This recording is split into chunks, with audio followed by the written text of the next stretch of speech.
In the village of Ilasẹ, sleep was once a blessing. Night came softly. Mothers sang. Fathers returned from the farms.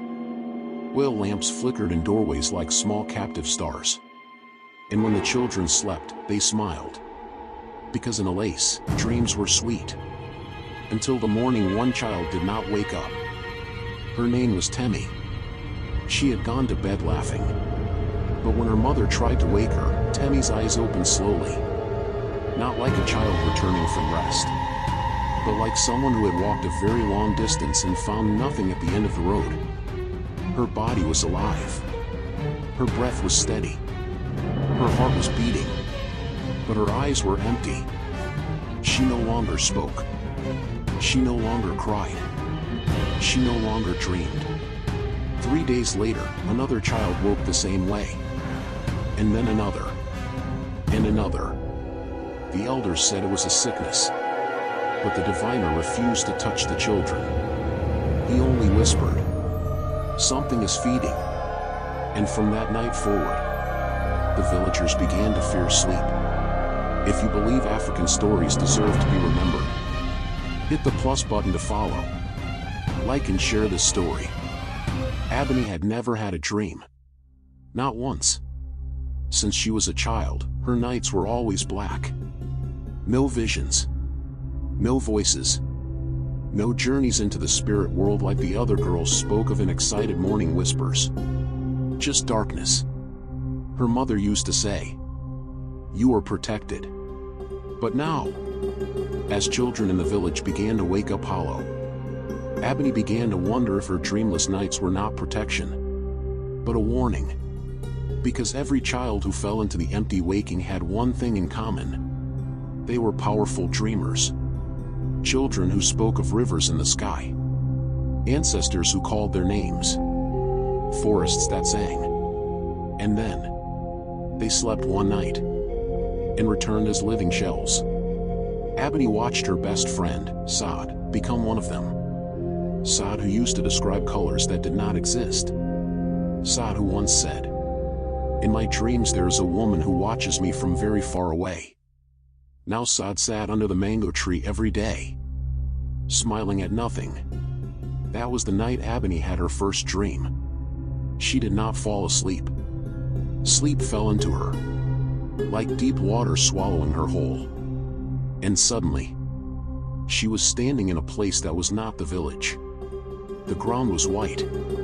The sky had no stars. And in the distance, was a house made of woven shadows. From inside it, came the sound of children laughing.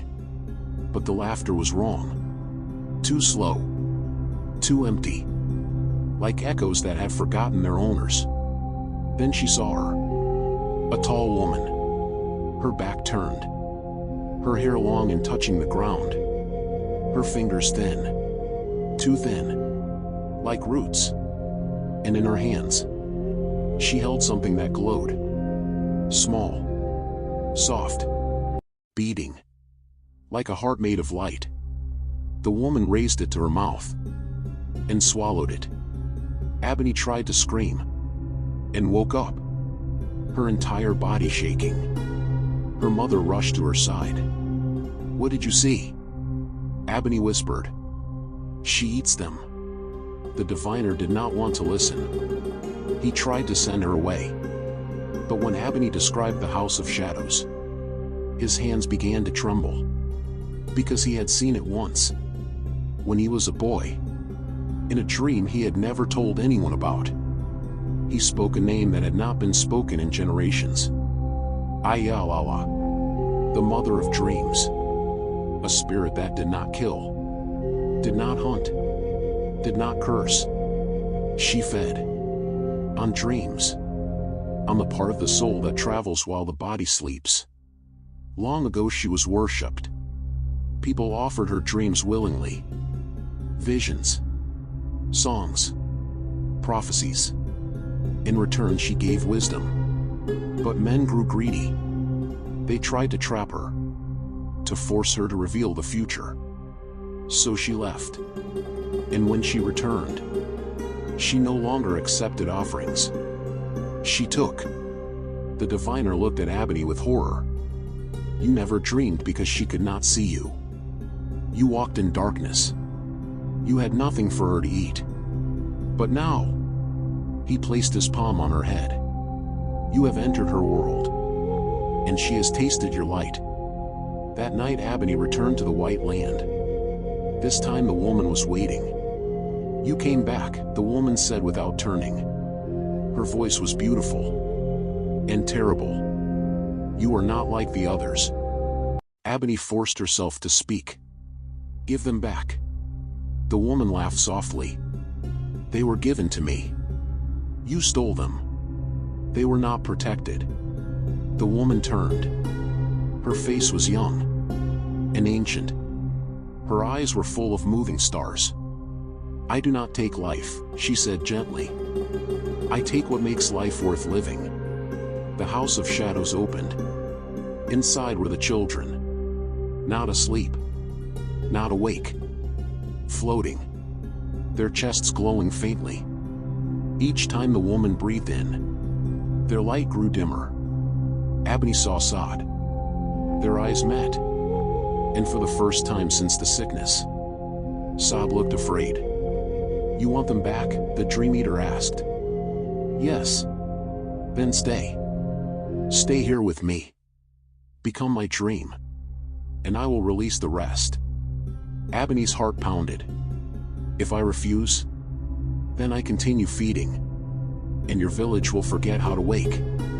Abeni woke screaming. Her mother was already sitting beside her, as if she had been waiting. Before Abeni could speak, her mother said, I used to dream. I was the strongest dreamer in Ilasẹ. And when you were born, I gave my dreams to her, so she would never see you. Abeni's breath stopped. You made a bargain to protect you, and now she wants what I denied her. The diviner said there was only one place where spirits could be confronted. A grove older than the village, where the first dreamers once made offerings. Abeni must sleep there, and walk fully into the dream world. Not as a visitor, but as one who belonged. Because only a dream can fight a Dream Eater. They prepared her. White cloth, chalk symbols, songs that had not been sung for generations. Her mother held her hand as her eyes closed, and whispered, Forgive me. This time, the White Land was gone. Abeni stood in a vast sky filled with floating rivers, and the Dream Eater was no longer a woman. She was a living constellation, a being made of every dream ever dreamed. Beautiful, endless, lonely. You see me now, she said. You are not a monster, Abeni whispered. I am hunger, she replied. You were worshipped once. Yes. Why do you steal now? Because no one dreams for me anymore. Dreams are locked in fear, in survival, in pain. You starved me. Abeni realized the truth. The spirit was not attacking the village. She was feeding on the only place where dreams were still strong. Children. Take mine, Abeni said. Take all my dreams. The spirit leaned closer. And you will live empty. Yes. And you will never dream again. Yes. The spirit touched her forehead and stopped. You are lying. You do not want to be empty. Abeni whispered. I want them to wake. At sunrise. The children woke. Crying. Laughing. Speaking. Running. Sod ran into Abeni's arms. I saw you, she said. You were the light. But Abeni stood still. Her eyes open. Her face calm. Her nights forever black again. And far away, in the world of dreams, the spirit sat beside a small glowing flame. The dream Abeni had given her willingly. Not eaten, but kept. For the first time in centuries, the Dream Eater smiled.